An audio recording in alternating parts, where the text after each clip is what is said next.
after Wargaming tried to resurrect this game after update 6.0, we have a new resurrection, which is the mummy vehicle, or at least the brand new vehicle that Wargaming have released, the Pharaoh's Fury. And this is, let's just say, quite an interesting one because, I mean, it looks pretty cool, but it is a Cold War vehicle that you can pick up. It is the latest and first monster hunter vehicle or monster tank that you can actually pick up for Cold War, which is interesting because not only is it a interesting vehicle when it comes to playing the Halloween game mode, which will come out next week as of the recording of this. You'll see it in this screen here. They will have a Halloween mode event coming on beneath either Cold War or World War II. You'll see it appear here. But the Pharaoh's Fury in its entirety is a Era 2 premium vehicle that you can pick up right now. You can pick it up in the store. It will be available here, I believe. It's 12,900 gold if you want to purchase it, or you can spend an extra 800 gold to be able to pick up the Curse of Ozymandias 3D Hero Commander, which looks like this, which is actually kind of cool. I mean, if you're interested in picking up 3D commanders, I mean, an extra 800 gold for this, maybe not the worst idea. But, of course, the main bit about this is the tank. Is it any good? And I can get into that in today's video, and hopefully it will be an interesting one for you guys to have a look at. So, straight off the bat, what are the statistics of this vehicle being in Era 2? So, how have we ran this tank? Because that's the most important thing. It will change all of the statistics about the vehicle, and we're going for just a pure aggressive build. I always like playing aggressive in Cold War, even if it doesn't always work out too well. You'll kind of see how we end up playing, and it's a good way to kind of learn the game as well. So first things first, we've gone with advanced loader, and that is because we can increase the damage per minute. We've gone with advanced optics to spot some of those little campers that are going to be sat at the back in Cold War, and then we've gone with improved ventilation for just the overall boost, things like repair speed of your tracks. We've gone with improvements to your damage per minute because of ventilation acting in that way as well. You've got increases to view range, you've got increases to camo, you've got loads of different bonuses that ventilation increases, even if they are just minute improvements compared to some of the major improvements you can pick with all of the rest of it. Now, given the fact that the accuracy of this vehicle at 100 meters is 0.25, you certainly don't need gun stabilizer, so we're not going to use it. And so you can kind of kit this tank how you want it. If I was to swap out one of the equipment slots, I'd probably swap out advanced optics, as you don't necessarily need it. Or I'll put taking out improved ventilation and then going with maybe some equipment to boost up your max speed, because as you can see, this tank is very, very fast, and it also has a really good power to weight ratio, allowing you to get up to that top speed. You'll see it with some tanks. They might have a really high top speed, but they don't necessarily have the best kind of ability to get up to that top speed, maintain that top speed, and as soon as you reach a hill, it feels awful. This tank is not like that whatsoever, so that's always nice to have. Now, one thing about this vehicle is that it only gets 5 degrees of gun depression, which in all fairness isn't the worst. We've seen worse tanks with worse gun depression, but it isn't great, and it is a bit of a limiting factor when you're trying to play this, especially if you reach any little tiny bumps that kind of cause you to miss a few opportunities within your games. But at the end of the day, you get increases to your damage per minute over some of the other Era 2 vehicles, and I guess we could filter by Era 2. And since this tank is kind of comparable, you could have a look at something like the Enigma. It has the similar sort of damage per minute. We haven't got a commander in, which is why it's slightly less on the Enigma, but you know, we are up there with your kind of standard damage per minute. So you really have to take advantage of the armor that this tank gets, which isn't crazy. I mean, you can get penned by a lot of things, but you have to rely on those big tracks and the spaced armor that you've got, and also just wiggling, making it difficult for people to hit you. It's not the biggest of tanks, but it is very long, so it's quite slim profile compared to some of the other vehicles you come up against, like the Magash for example, but this has way more spaced armor and probably more effective armor than the Pharaoh's Fury. But with all that being said, it does really keep up to that top speed, and you can outmaneuver a lot of tanks with this vehicle, which is kind of nice. And when you have decent aiming time, when you have decent ammunition, where you've got 494 on your premium rounds, which is significantly significantly better than some of the other vehicles, albeit, you know, some of them are way better, some of them are way worse when you look at other Era 2 vehicles, especially when you're looking at tech tree ones, because tech tree vehicles versus premium. But either way, this tank really has a solid gun performance. It works really well, super accurate, and you can deal a lot of damage very quickly. And we'll be seeing that in the 3 games that we've got today. We're actually including 3 games because they were quite quick games, as all Cold War vehicles or games in Cold War typically end up being. So with that being said, what other things do we have about this tank? Well, there is an interesting ammunition type, which is the Hesh rounds, and they've got 250 pen, but remember, Hesh rounds, they're going to get stopped by spaced armor, so you really need to get behind a vehicle and then you make use of them, or just simply come up against really lightly armored vehicles with no spaced armor on the front to be able to pen them. So they are there. They'll increase your damage by 110, so about a 25% increase to your damage per minute if you can use them, but at the end of the day, they're not necessary, and for most parts, you're not really going to use them that much. And the standard ammunition is more than enough for most vehicles anyway at this tier, providing you're aiming at least some of the weak points. And if you really need it, you can load the premium rounds for that extra bit of increased penetration. But overall, tank is a solid performer. Really enjoyed playing it. And in fact, one of the tanks, I think it might be a go-to for earning a bit of silver, even if it doesn't have the like the best silver ability. It has a really good silver ability in that it earns 65% compared to some of the other premiums that you have in the game, which maybe only earn 50%, like the Magash 5, for example, which is the baseline for premium vehicles in Era 2. But having all of that ability, let's see how we can actually perform in the game, how much silver we earn, and the ultimate question at the end of the video, is it actually worth getting, and how you can take this thing out when you're in the battle. So we're going to kick off with a super quick game on Kellia, and this one is one where we kind of just kept going forward and took advantage of the extra mobility. You're seeing us keep up with the Leopard 1 here, which has slightly less armor, but is kind of in a similar sort of regard, and it's probably why I enjoyed this tank so much, because the Leopard 1A5 is also one of my favourite Cold War premium vehicles that you can pick up now. Unfortunately, I decided to become a bot and end up ramming into the guy, probably not paying attention as much as I should have been in this game. But as we're progressing forward, we go for a shot on that guy who we managed to hit, pen, and also bounce a shot. So you can bounce a few rounds in this, but it's not like 100% reliable. You do kind of have to get a little bit lucky.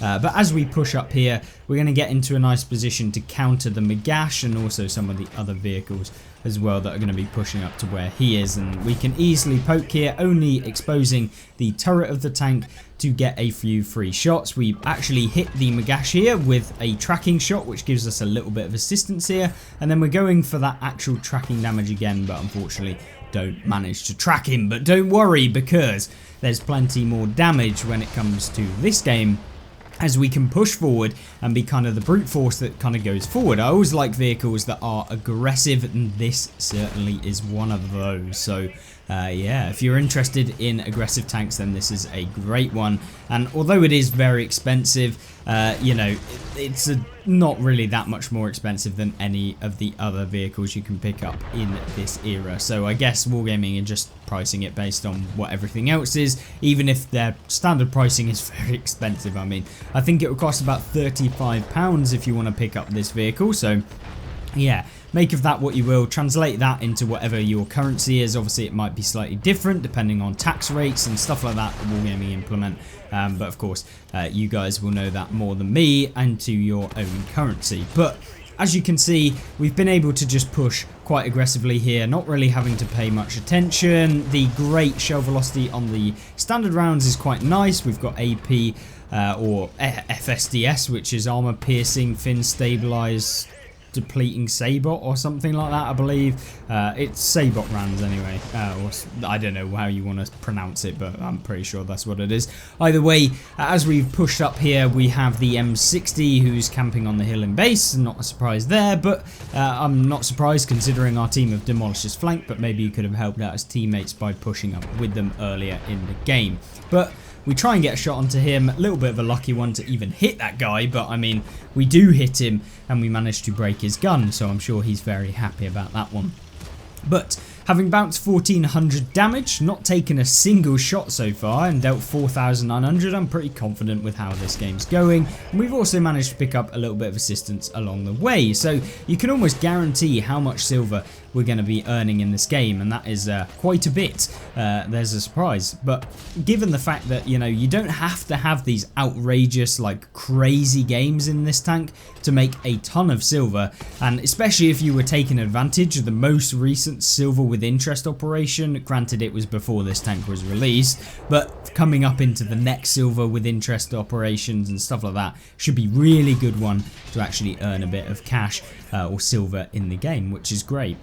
And I think within a few games we were able to pick up tens of millions of silver, and it really didn't take very long. I think we were earning about 20 million silver every hour, which is crazy, and it certainly helped me out as a content creator to grind through some of the tech trees and buy some of the tanks, as we basically keep every single tank that I unlock and have them with full equipment, which is, you know, you can imagine how much silver that actually costs. But this game, we picked up 6,700 damage with 1,082 assistance, which is a epic victory apparently, according to Wargaming Stats, and not a bad result whatsoever, picking up 3 enemies within this game. And we also made 515,000 silver with a double silver booster. That was it. That was all of the operations. This wasn't during the silver with interest operation, so yeah, really nice to have. And of course, let's jump into the next one, see what else this vehicle has to offer. And so we jump headfirst into Airfield, which is once again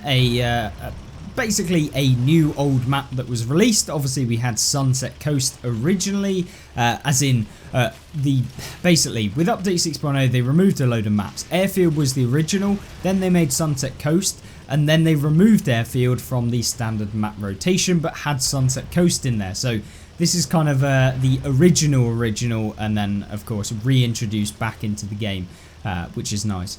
And of course this is probably the better version out of Sunset Coast and Airfield, to be honest with you, but it's debatable because they are basically the same map. They play very, very similar. There's not really much difference other than a ton of bushes everywhere.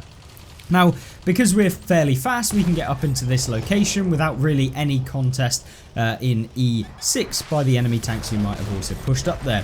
Now, we get slightly unlucky, I want to say, because the BMP, which has the missile launcher, probably was going for this leopard in front of me, and then as soon as we got spotted and the leopard pulled back, he was probably just like, oh, well, there's someone else there I can hit anyway. So he manages to hit us and unfortunately takes 1,100 of our hit points there, which is, yeah, fun. But either way, we are now going for this leopard, and we managed to pump him, dealing over 1,000 damage, which is nice. But there's still plenty more to do in this game, and although our team are absolutely just stomping through the opponents on the kind of eastern side of the map, the enemy team have also made a move towards our cap circle, so it's a bit of give and take in this game. So we want to make sure that we are going to be defending, and how do we do that? Well, we are basically just making sure to be staying switched on as to what the enemies are doing.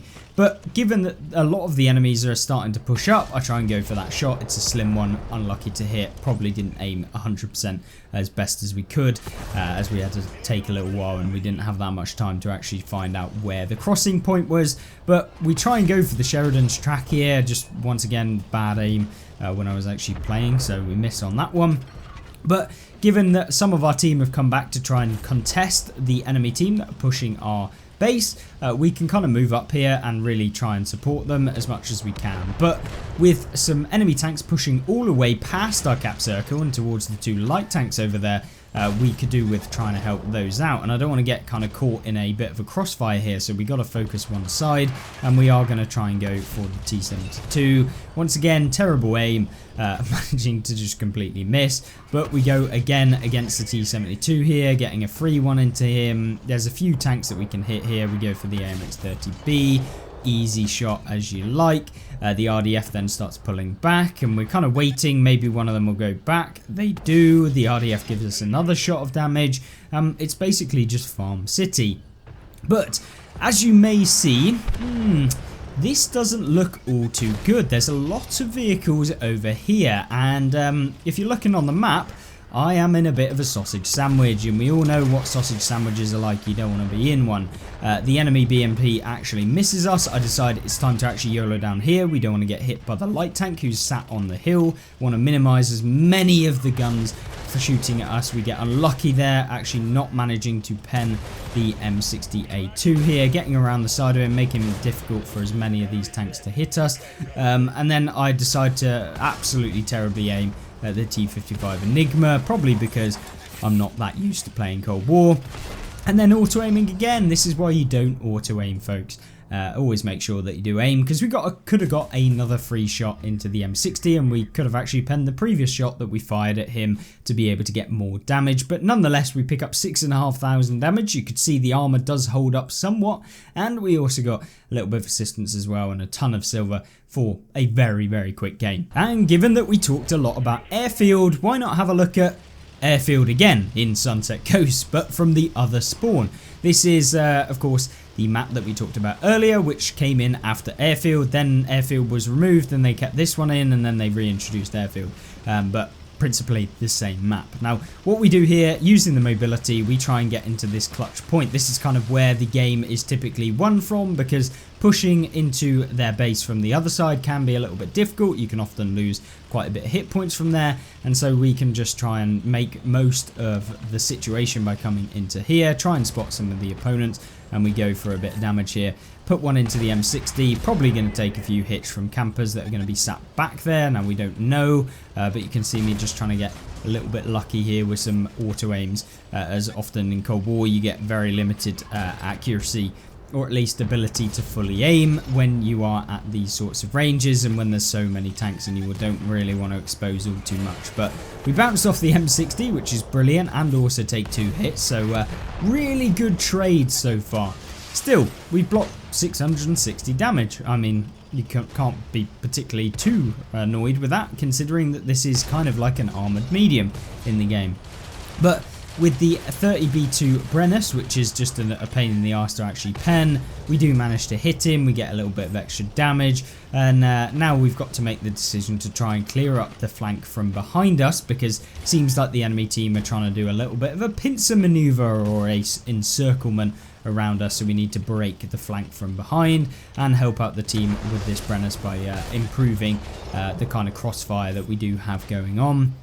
There's a Scorpion coming from behind, but because we're not a complete bot, we can actually free aim properly and fire at the right time to finish him off, which is nice, because the more light tanks you can remove in the game, the less of a pain in the backside they're going to be towards the end of the game.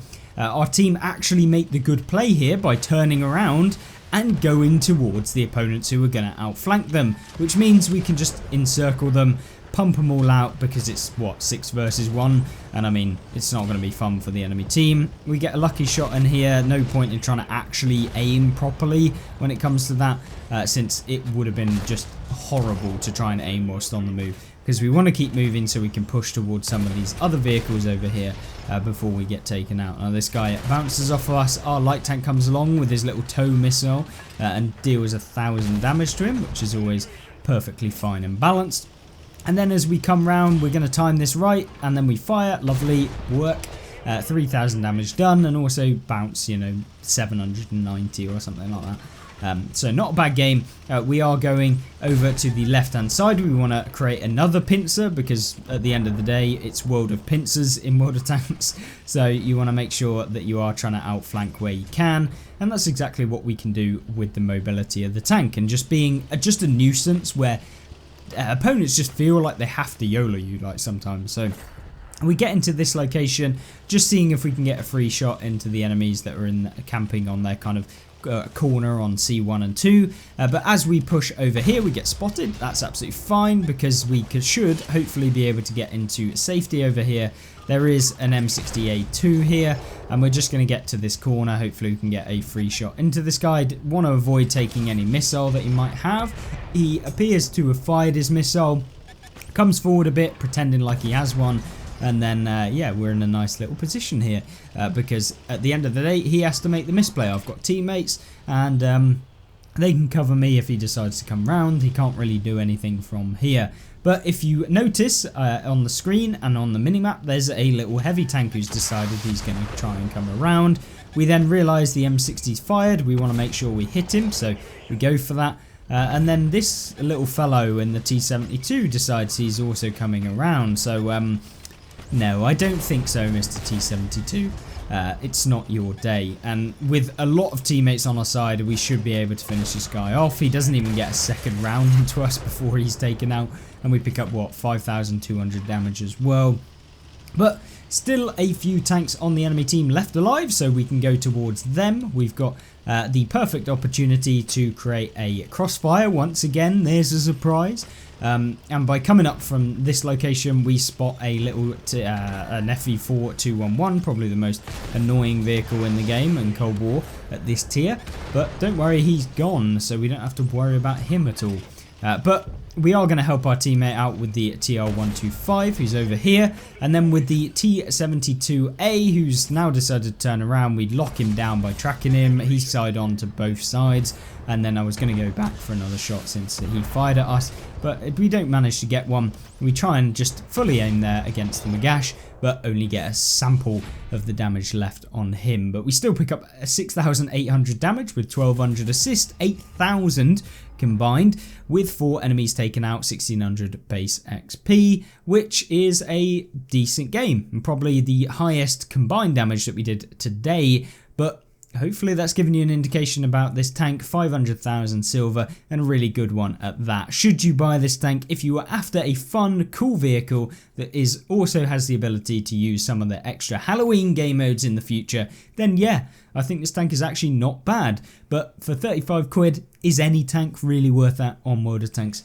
You know, that's up to you. But other than that, I hope you enjoyed this video. Let me know what you want to see next, what sort of videos you want to see, and like the video if you did. And I'll see you in the next one tomorrow. Have a great rest of the day. Goodbye.